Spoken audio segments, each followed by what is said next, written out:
¿Qué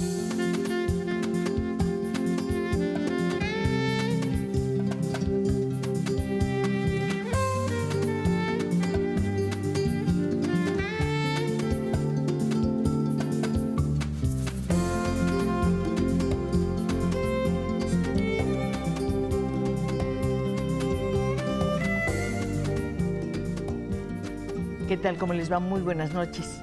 Aquí en nuestro estudio de Canal 11 ya está todo listo para que comencemos una conversación, una nueva conversación con usted y, por supuesto, con nuestro invitado de hoy.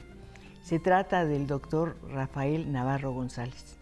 Decir su nombre es decir Curiosity, y decir Curiosity es decir Marte, y decir Marte es decir que estamos llegando a ese punto donde la ciencia, la ficción se convierten en una misma cosa.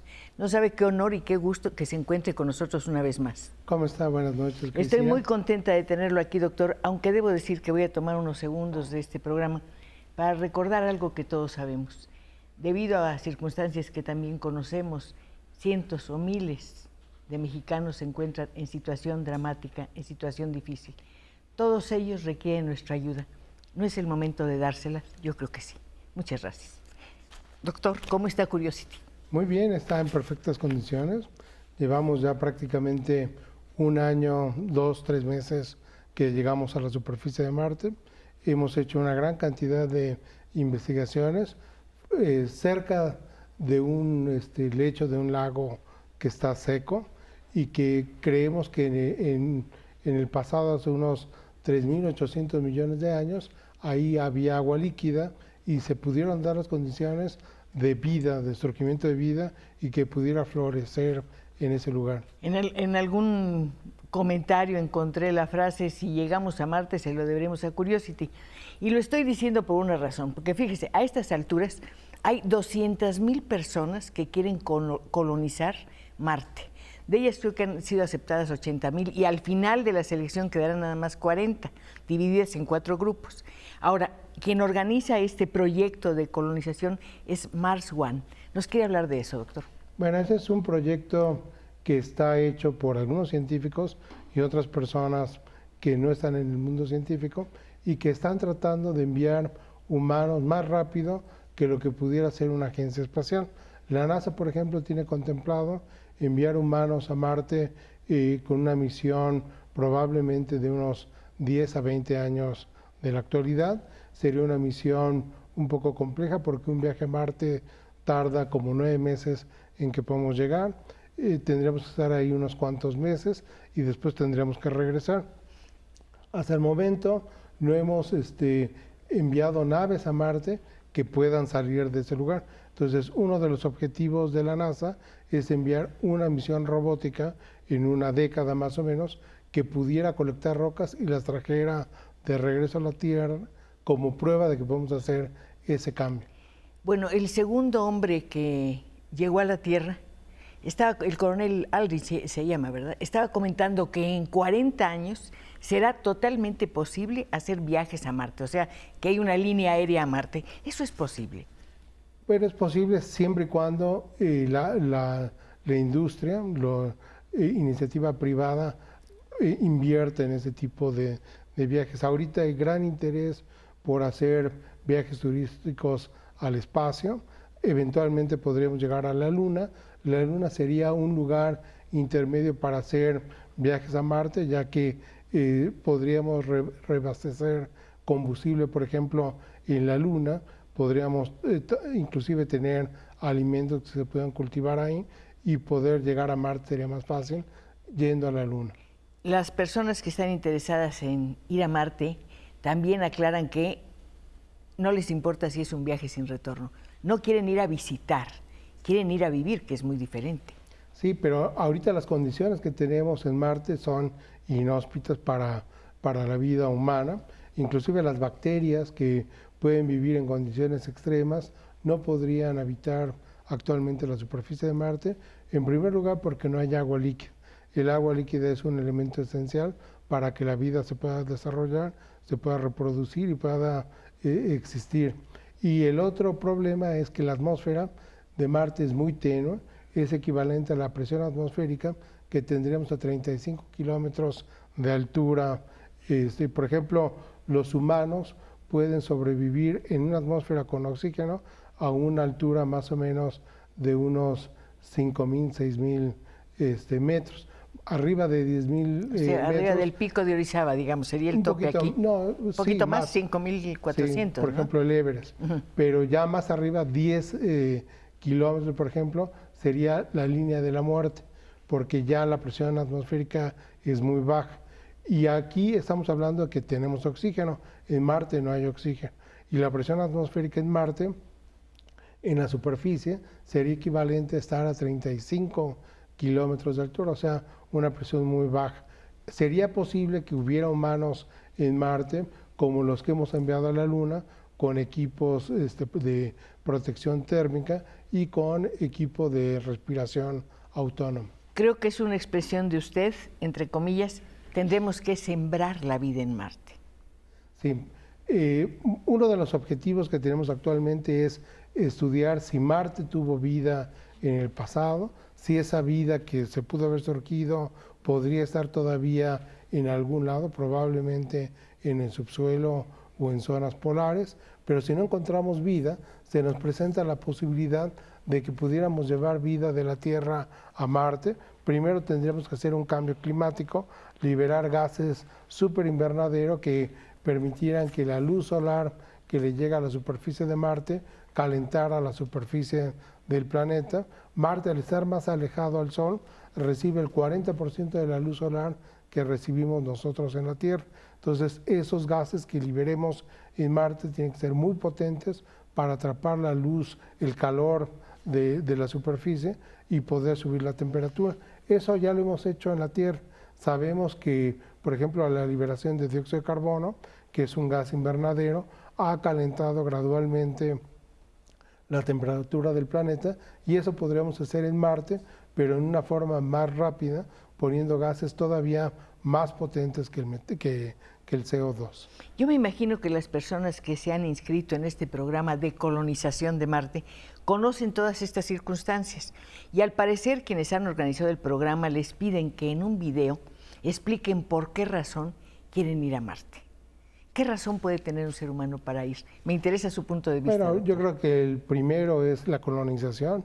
Los humanos, desde que surge el hombre en África hace miles de años, ha ido poco a poco colonizando todo el planeta. Actualmente vivimos en todas las partes, en zonas frías, desérticas. También ya tenemos humanos viviendo en el espacio, en la Estación Espacial Internacional, y bueno, uno de los retos sería colonizar el espacio.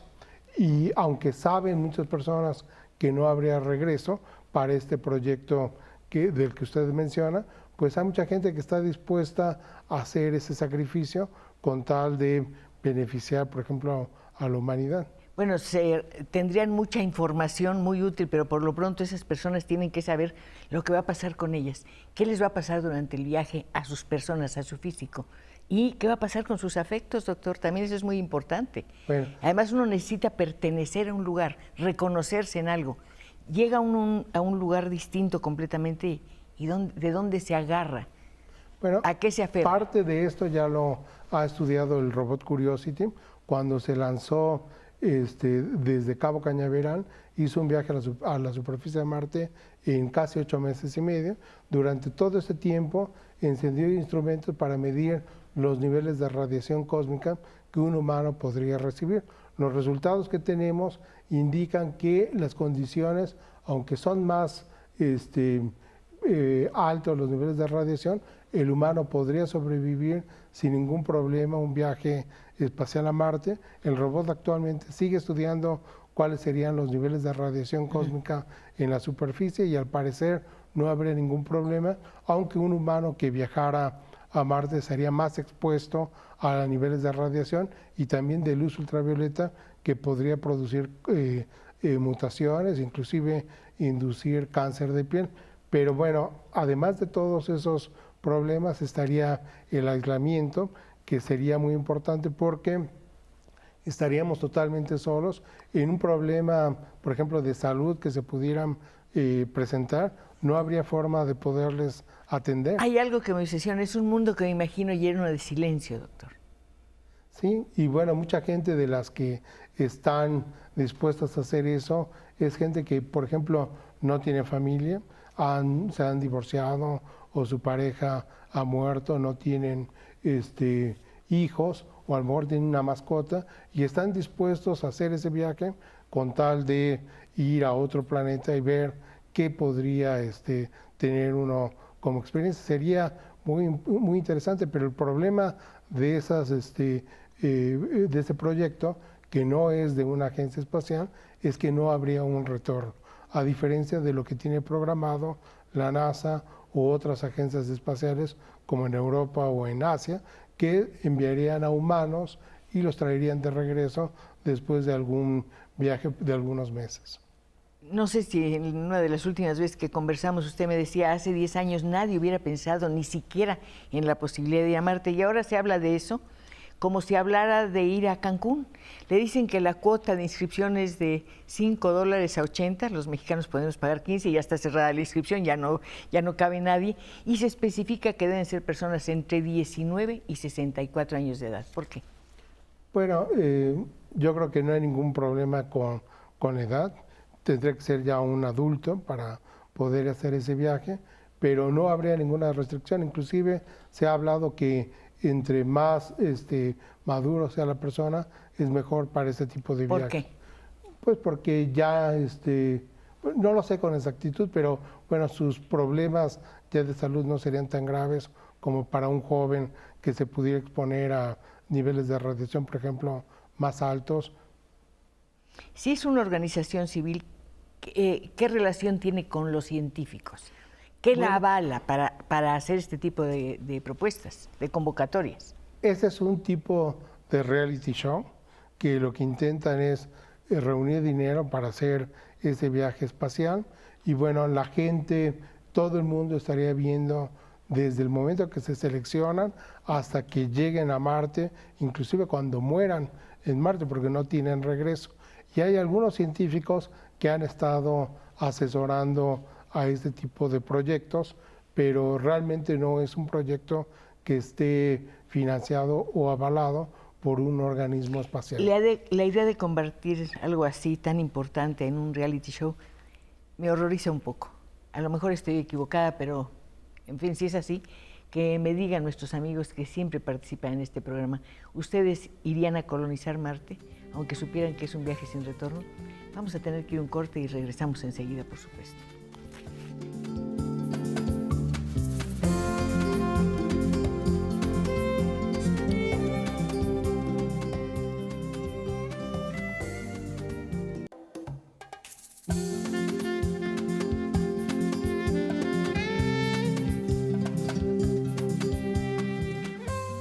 La verdad es que a uno se le antoja hacerle muchas preguntas al invitado de esta noche y usted tiene todo el derecho de hacerlo. Es más, lo invitamos a que lo haga, entre en este estudio a través de nuestras líneas telefónicas, como lo han hecho algunos de nuestros amigos. El señor José Luis Falcón le dice, quiero preguntarle al señor Navarro, ¿el hablar de Marte es hablar de panspermia? Bueno, ese es un concepto. ¿Qué es panspermia? Panspermia es la transportación de bacterias o de alguna forma de vida en el espacio. Cuando hablaba sobre el origen de la vida en 1890, por ejemplo, no teníamos una idea clara de cómo pudo haber surgido la vida. Entonces, una de las ideas que se propuso es la panspermia, que la vida surgió en algún punto en el universo y que ésta viene viajando a través del polvo cósmico o meteoritos y cometas y se va sembrando en diferentes estrellas. Puede ser panspermia simple, como esta, donde las bacterias viajan libremente en el espacio, o puede haber panspermia dirigida, donde seres extraterrestres en naves espaciales van sembrando vida en diferentes lugares.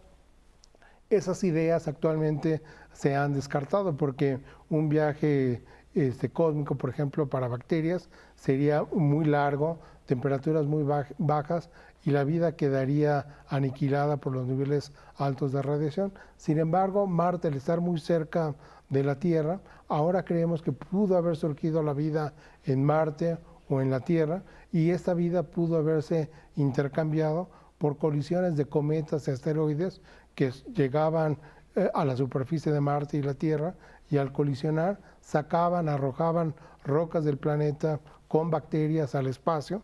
Esas rocas eventualmente volvían a caer al planeta o viajaban unos kilómetros, no, miles de kilómetros, y podrían llegar a Marte. Entonces la vida pudo haber surgido en Marte y esta llegar a la Tierra o viceversa. Y esa sería un tipo de panspermia, y bajo estas ideas la vida en Marte podría estar emparentada con nosotros, y es algo que tenemos que estudiar. Pero esta panspermia interplanetaria, por ejemplo, entre Marte y la Tierra, podría ser factible, pero ya no sería factible, por ejemplo, que pudiéramos llevar vida por ese mecanismo fuera del sistema solar.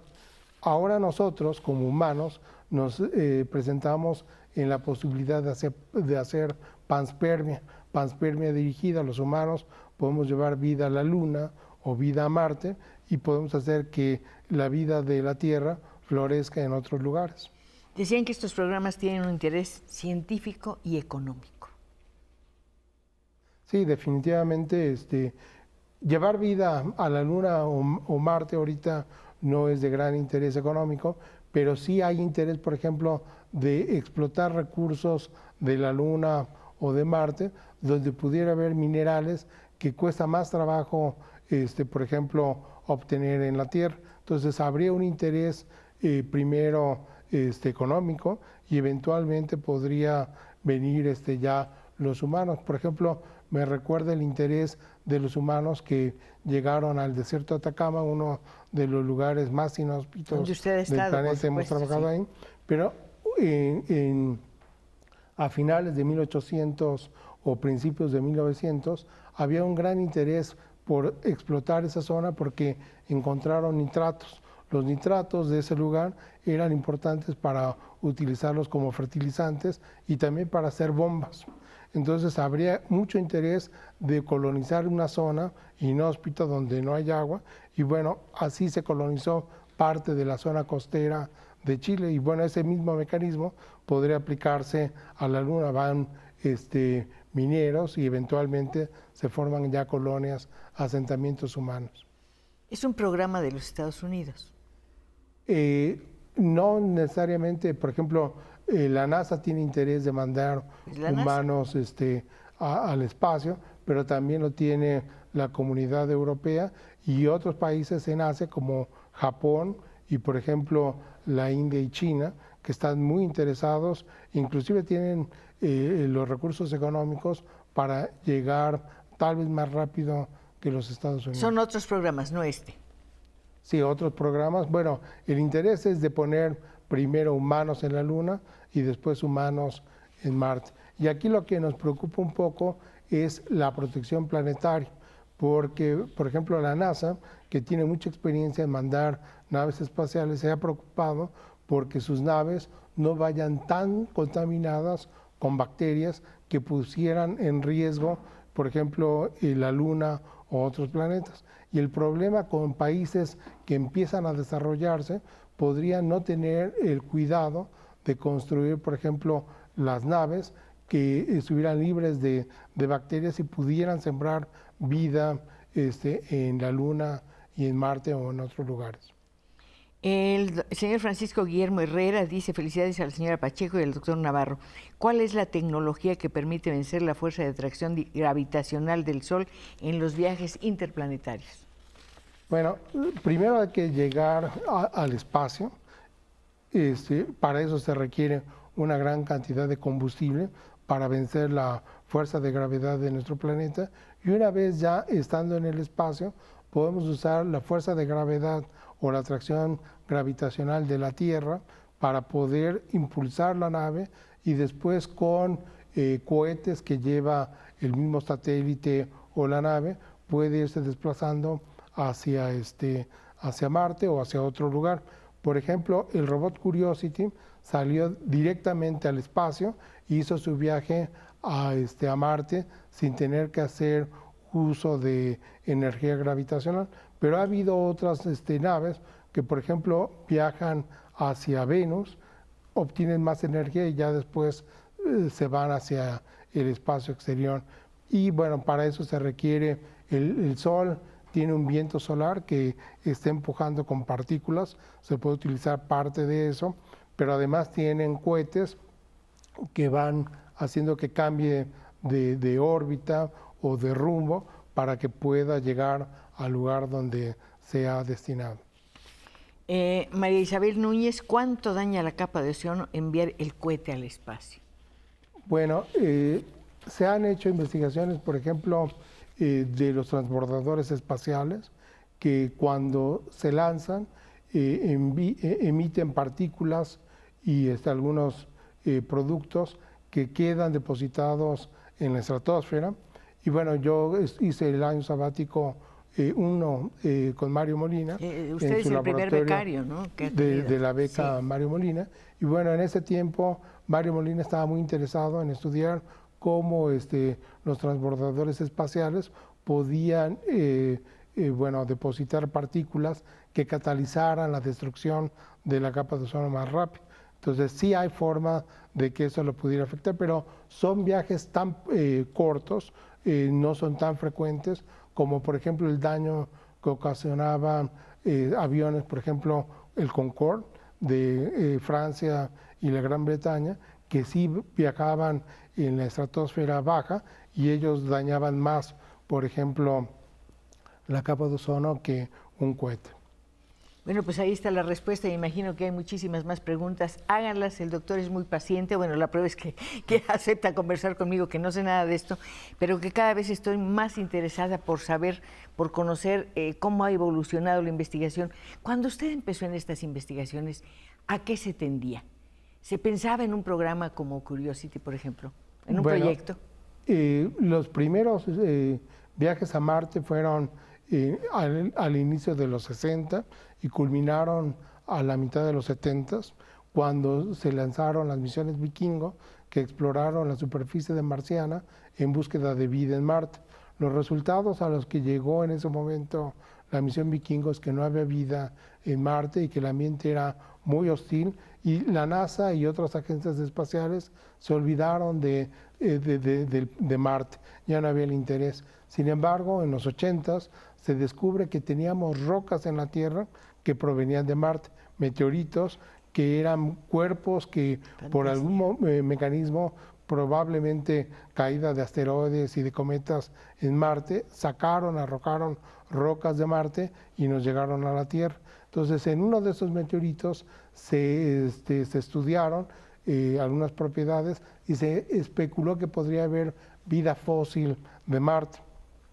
Esto volvió a traer gran interés en exploración de Marte y bueno, la NASA anunció nuevamente su programa para regresar a Marte con una misión ya grande, que era Curiosity. Gracias a ese interés, me invitó un colega de la NASA a estudiar el desierto de Atacama. Buscábamos una zona en la Tierra que tuviera similitudes con Marte y la encontramos en el desierto de Atacama. Ese fue un estudio muy importante, preparativo para poder hacer viajes ya a Marte, y cuando hicimos ese descubrimiento, la NASA había anunciado su interés de mandar un robot a Marte para buscar nuevamente vida, y bueno, me invitaron otros colegas de la NASA a participar en ese proyecto. Era una convocatoria que se licitó y nosotros resultamos ganadores. Estoy hablando del 2004, cuando el proyecto fue ya aprobado, y a partir de esa fecha vino el proceso de construir el robot, construir los instrumentos para que eventualmente saliera este robot en el 2011. ¿Cuáles son las informaciones más valiosas que nos ha mandado Curiosity? Bueno, el día de hoy se publicó en un artículo en una revista muy famosa, que es la revista Science, sí, claro, sobre la no detección de metano. Hace más o menos 10 años, algunos satélites de Europa, Mars Express, había estudiado de manera remota la atmósfera marciana y había detectado la presencia de un gas, el metano, que era muy interesante porque previo, en los 70, la misión Vikingo, que había estudiado la atmósfera marciana, no lo había encontrado, pero su detección reciente de este gas abría la posibilidad de que pudiera haber vida en Marte, ya que el metano en la Tierra, por ejemplo, lo producen bacterias. Entonces, eso trajo gran interés en Marte y bueno, uno de los objetivos de la misión Curiosity era estudiar la atmósfera marciana y ver si existía ese gas. Y bueno, después de prácticamente un año de estudio, las conclusiones que se publican el día de hoy en esta revista es de que no detectamos ese metano, está en niveles muy bajos y bueno, eso no quiere decir que no exista, podría estar en niveles más bajos o que su concentración fluctuara, por ejemplo, con estaciones del año o que estuviera localizado en otras zonas porque nosotros lo estamos estudiando en el Ecuador. ¿Esto demora las investigaciones o la colonización de Marte? ¿Qué le parece a usted? ¿Qué opina? Nos vamos a un corte y regresamos enseguida y recuerde, este estudio es completamente suyo. Llegue aquí a través de nuestras líneas telefónicas y converse con nuestro maravilloso invitado.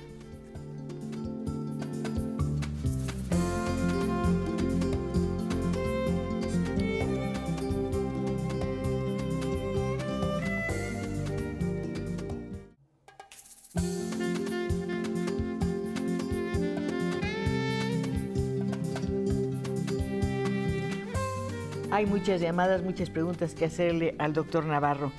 Nevenka Moreno dice, quisiera saber sobre el proyecto de colonizar Marte. ¿Se corre en riesgo salir allá? ¿Cuál es el objetivo de ir allá si posiblemente no hay retorno? ¿Cuánto tiempo podría sobrevivir una persona en Marte?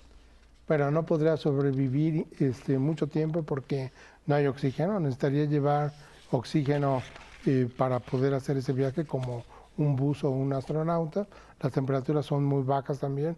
Tendría que tener un control de temperatura. Pero yo creo que el objetivo que tenemos ahora es, conocemos la biología de la Tierra y ahora se nos presenta la posibilidad de ver cuál es la capacidad de la vida terrícola para colonizar primero la Luna y después el sistema solar, a lo mejor eventualmente fuera de nuestro sistema solar. Creo que usted dijo en una entrevista que sería bueno sembrar árboles, y había comillas, en Marte. Sí, ese es un proyecto que tenemos para oxigenar. En Marte. Efectivamente, si no encontramos vida en Marte, podemos llevar vida de la Tierra a ese planeta. El primer aspecto sería sembrar bacterias en un océano que tendríamos que generar calentando la atmósfera. Y una vez que ya tenemos un poco de atmósfera más densa en el planeta, podríamos sembrar en la zona ecuatoriana árboles para que estos liberaran oxígeno y pudiéramos tener una atmósfera respirable para los humanos, pero que además nos diera un ambiente parecido al que tenemos en la Tierra. Y para este proyecto estamos estudiando el Pico de Orizaba como un modelo de lo que podría ser Marte más cálido y hacia el futuro. Usted decía también en otra entrevista que leí que más o menos en 10 millones de años sería posible colonizar Marte, colonizarlo. Bueno, todo depende de la tecnología. Pero 10 millones de años. Por ejemplo, en subir la temperatura de Marte se calcula que nos podría llevar 100 años. 100 años no es mucho para hacer de Marte que pueda tener temperaturas cerca del 0 ¿Pero cuántas grados. generaciones de científicos tendrían que estar trabajando en esto? ¿3 o 4? Bueno, 4, sí. por lo menos 4 sí. generaciones. Y ya para que pudiéramos tener una atmósfera respirable para los humanos, ahí ya depende de la tecnología, podría ser 1000 años o podría llevar hasta 10.000 años. Actualmente podría ser a lo mejor 10.000 años, pero eso podría cambiar a lo mejor en 50 años. ¿Cómo podría ser eso? Bueno, necesitamos encontrar mecanismos de liberación rápida de ese oxígeno. Marte tiene todos los elementos, por ejemplo, Curiosity ha encontrado que tiene gran cantidad de oxígeno Marte en las rocas. Entonces lo que necesitamos es un mecanismo de poderlo liberar eficientemente para que pudiéramos hacer una atmósfera densa y respirable. Pero los seres vivos lo hacen en forma gratuita para nosotros. Por ejemplo, las bacterias fotosintéticas utilizan el dióxido de carbono y lo convierten a través de la luz solar en compuestos orgánicos y liberan oxígeno como un subproducto. Eso lo podemos hacer en Marte relativamente fácil y eso a lo mejor nos podría llevar entre 1000 o 10.000 años. Doctor, no voy a alcanzar a hacer esa entrevista de los primeros colonizadores, definitivamente, y lo lamento. Susana López de Lara, de La Fuente, ¿cuáles serían las condiciones mínimas de salud que debe tener una persona para realizar un viaje al espacio? Bueno, tendría que tener muy buena salud. El problema es que no sería difícil pronosticar qué problemas podría tener en un viaje tan largo. Estamos hablando en un viaje con retorno, por ejemplo, de tal vez 2 años, y en un viaje que se quedan ahí, bueno, ahí seguramente van a tener problemas de salud que sería difícil de poderlos atender, ya que no habría las condiciones. O quizá adquirir enfermedades desconocidas que no imaginamos, ¿puede ser? Sería difícil porque para obtener, bueno, poderse contagiar, necesitaríamos tener los gérmenes, que no los habría en Marte, pero sí podrían desarrollar otro tipo de problemas, por ejemplo, con niveles de radiación más altos, podría haber mutaciones que pudieran inducir, por ejemplo, a cánceres con mayor rapidez que la Tierra. Hace un momentito también mencionó las mutaciones y a mí me gustaría saber a qué tipo de mutaciones se refiere. Bueno, la luz solar, principalmente la luz ultravioleta y los rayos cósmicos, pueden producir cambios químicos en la estructura genética, en el DNA. Esos daños, si son pequeños, tenemos mecanismos para repararlos, pero si son muchos, entonces ya son difíciles de reparar y eso nos puede traer problemas ¿Cambios de salud. fisonomía, de aspecto, no? No para nosotros, pero por ejemplo para descendencia que pudieran tener ellos, sí podrían tener malformaciones genéticas. Rosy Mendoza, quiero felicitar a la señora Pacheco por su invitado, el doctor Rafael Navarro. El tema que tratan es muy interesante. Muchas gracias. Juan Morales, yo veo muy absurdo el viaje a Marte, ya que los problemas de adaptación son imposibles, tanto físicos como psicológicos, ya que es un ambiente muy hostil. Yo considero el viaje un fracaso. Pero no se ha hecho, entonces no es un fracaso, pero sí sería de gran interés, se va a hacer, es cuestión de tiempo. Y bueno, lo primero sería un viaje científico para poder estudiar con más detalle las condiciones marcianas. Es más fácil tener geólogos, biólogos en Marte, ingenieros que puedan estar estudiando el ambiente, a que sea un robot en forma remota, no podemos estudiarlo tan fácilmente. Y bueno, después de este tipo de viajes podrían venir ya viajes de más humanos que pudieran hacer un asentamiento primero en la Luna y eventualmente en Marte. Parece ciencia ficción, pero yo creo que en unos 50 años eso ya va a ser una realidad. Uno de nuestros amigos mencionó la palabra fracaso, pero parece que es un éxito, Voyager uno. Sí. ¿Por qué? Es uno de las misiones tempranas que envió la NASA para estudiar los planetas exteriores. Y bueno, ¿Es una sonda que sale ya del sistema solar? Se mandó primero de la Tierra para estudiar Júpiter, Saturno, todos los planetas gigantes. Un viaje, por ejemplo, de aquí a Júpiter nos lleva 10 años. Y bueno, eventualmente esta sonda ha podido llegar a Saturno, Urano, Neptuno. Actualmente está en los confines del sistema solar. Más allá de esa zona donde está actualmente, podría encontrarse con cometas. Sus objetivos científicos se han cumplido, tenemos todavía comunicación con esa sonda, pero bueno, lo interesante de este viaje es que en su interior lleva un disco con información de los humanos. ¿Por qué es de oro el disco, doctor? Porque es más resistente a corrosión, por ejemplo.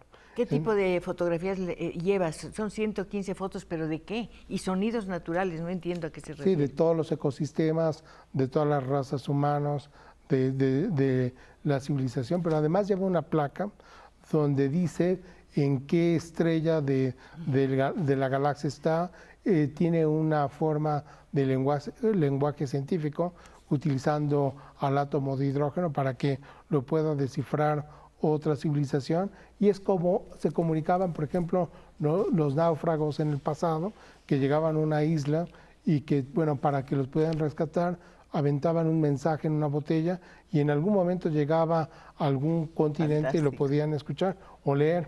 Bueno, esto tiene este propósito. Ahora va a salir de nuestro sistema solar y en algún momento va a llegar a una estrella o a más estrellas y podría una civilización extraterrestre tomar esa cápsula y saber de dónde vino. Sé que ahí va un mensaje escrito o pronunciado, no lo sé, en 55 idiomas. ¿Para qué? Bueno, es la diversidad Sí, de la pero cultura para que tenemos. alguien lo lea. Sí, alguna civilización. No sabemos si lo puedan descifrar. Por lo menos hay información con lenguaje científico que va a ser más fácil que se pueda descifrar, al menos más rápido. ¿Cuál es el destino de esa sonda? ¿Se va a terminar? ¿Se va a perder? ¿Va a seguir girando eternamente? ¿Qué va a hacer? Bueno, está saliendo del sistema Sí. solar y eventualmente va a llegar a alguna estrella. Estamos hablando de millones de años. Donde llegue tendrá capacidad de enviar información o ya no. Cada Ya la vez perdió. su información es más difícil de que nos llegue. Además requiere de energía y cada vez tiene menos energía porque está más lejos del Sol. Sus baterías en algún momento van a morir y bueno, vamos a perder el control de esa sonda. Pero el objetivo es que eventualmente llegue a otro sistema de planetario, a otras estrellas, y bueno, podría a lo mejor inclusive chocar en el camino con algún asteroide o algún cometa y bueno, nunca llegar a otra estrella. Es un destino que me inquieta bastante, me preocupa, me llama la atención imaginarme ese objeto perdido en la eternidad, no sé cómo llamarla. Sí, hay varias formas de que nos podemos comunicar con civilizaciones extraterrestres. Una es utilizando señales, por ejemplo, de radio que pudiéramos escuchar de otras estrellas, y otra, un poquito más difícil, es enviando mensajes en botellas en esa cápsula que puedan en algún momento salir de nuestro sistema solar y eventualmente llegar a otro Pero lugar. para leer esos mensajes tendrían que tratarse de personas que tienen lenguaje, Bueno, tendría que seres que ser tienen lenguaje, una civilización que tienen escritura. sí, avanzada. No podría ser, por ejemplo, en un mundo de delfines que podrían ser inteligentes, que no tengan escritura, que no puedan poder descifrar, no podrían tener esta información. Y esto nos abre la posibilidad de que a lo mejor en nuestro planeta ya ha llegado alguna de esas cápsulas extraterrestres, habría que buscar, sí, nada más que tendríamos que saber qué buscar para poderlo encontrar. Cuando uno empieza a imaginar, sigue imaginando, un científico tiene que ponerse un límite y decir, esto sé que es ficción, o tiene que aceptar la ficción como una posibilidad de realidad. Este tipo de trabajos llegan prácticamente a lo que podría ser ficción, pero van a la mano en este campo. Yo trabajo más abajo de esto, en la parte más científica. Estamos tratando de buscar si hay vida en Marte. Si la encontramos, la siguiente pregunta es si esa vida está emparentada con nosotros o es un surgimiento de vida totalmente diferente. Sería una de las preguntas más importantes que pudiéramos tener si pudiéramos encontrar un segundo origen de la vida. Ricardo Villagómez dice que sí tiene usted una red social. No, no tengo. No.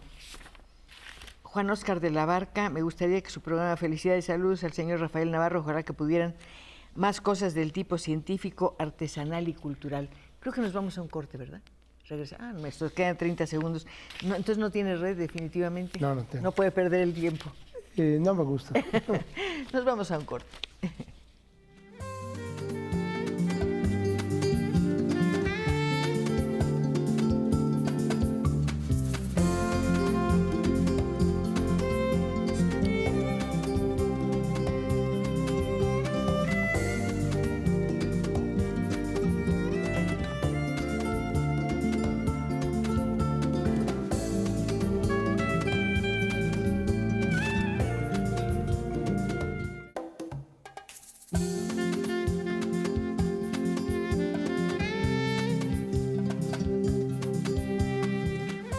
De veras hay tantas cosas que preguntarle al doctor que ya no sé por dónde empezar, pero voy a empezar, más dicho, voy a terminar con algo que me interesa mucho. Yo sé que usted ha estado en las expediciones que ha organizado la NASA a lugares extremos.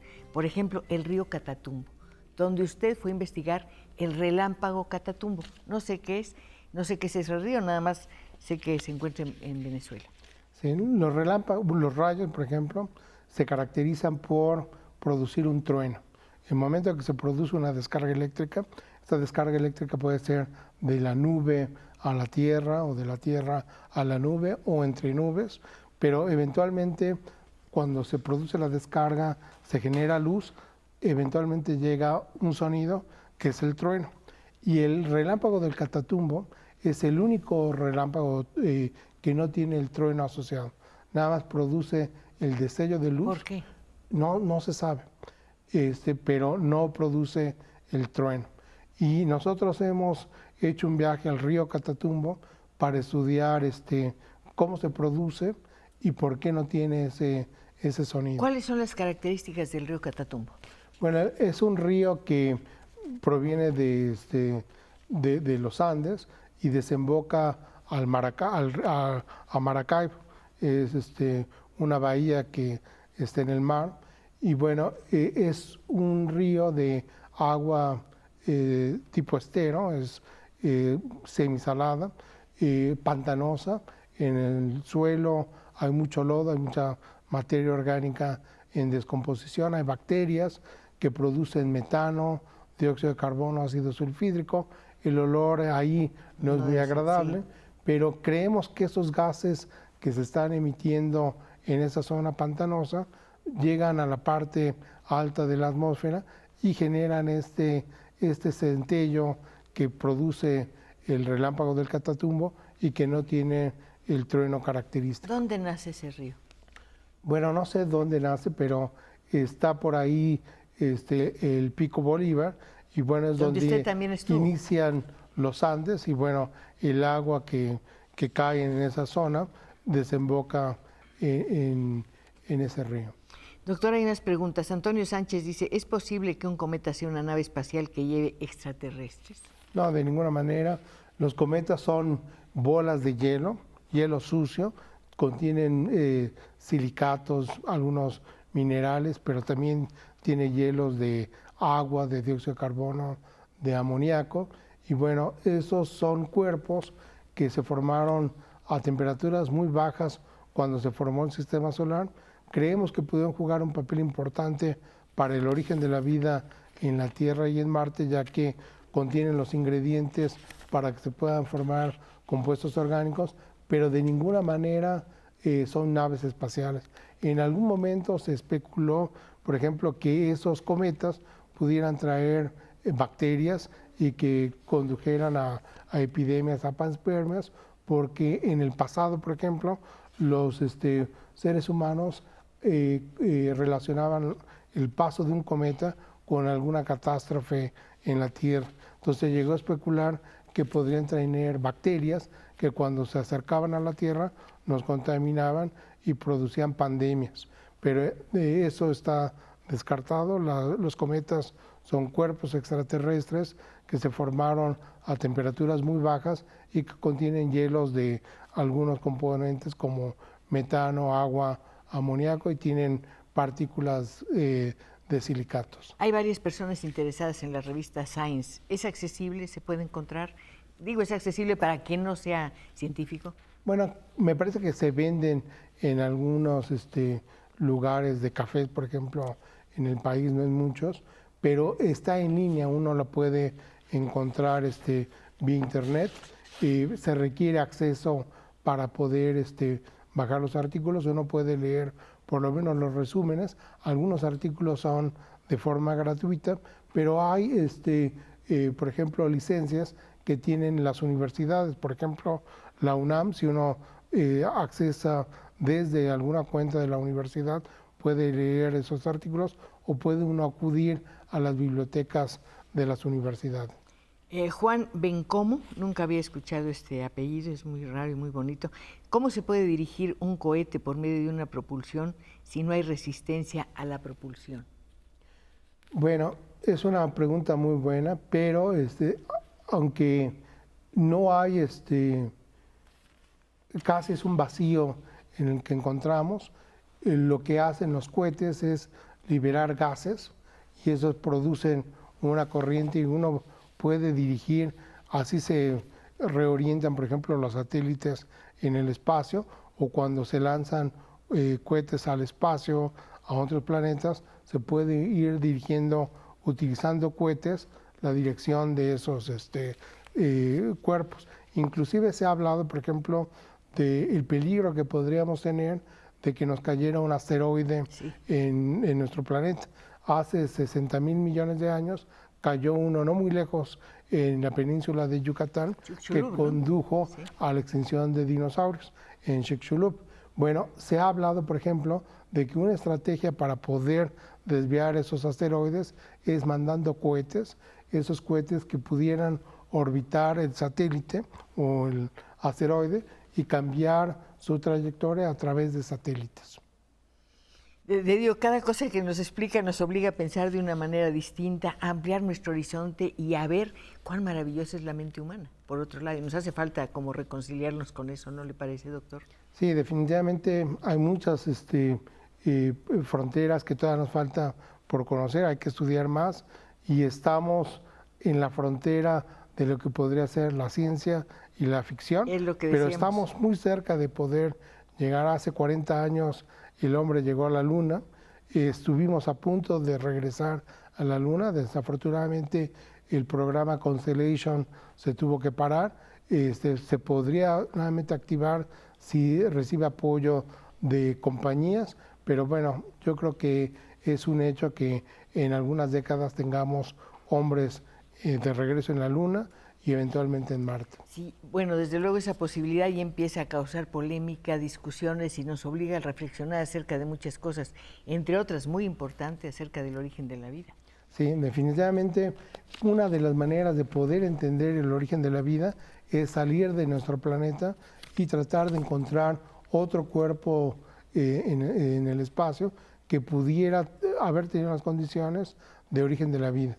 En el sistema solar, ese cuerpo podría ser Marte, pero a lo mejor Marte ya es estéril, la vida surgió y se extinguió, podría estar todavía activa en el subsuelo, pero si no encontramos vida en Marte, hay otro cuerpo, Europa, una luna de Júpiter, donde podríamos encontrar bacterias en un océano cubierto por una capa de hielo de más de 10 kilómetros de espesor.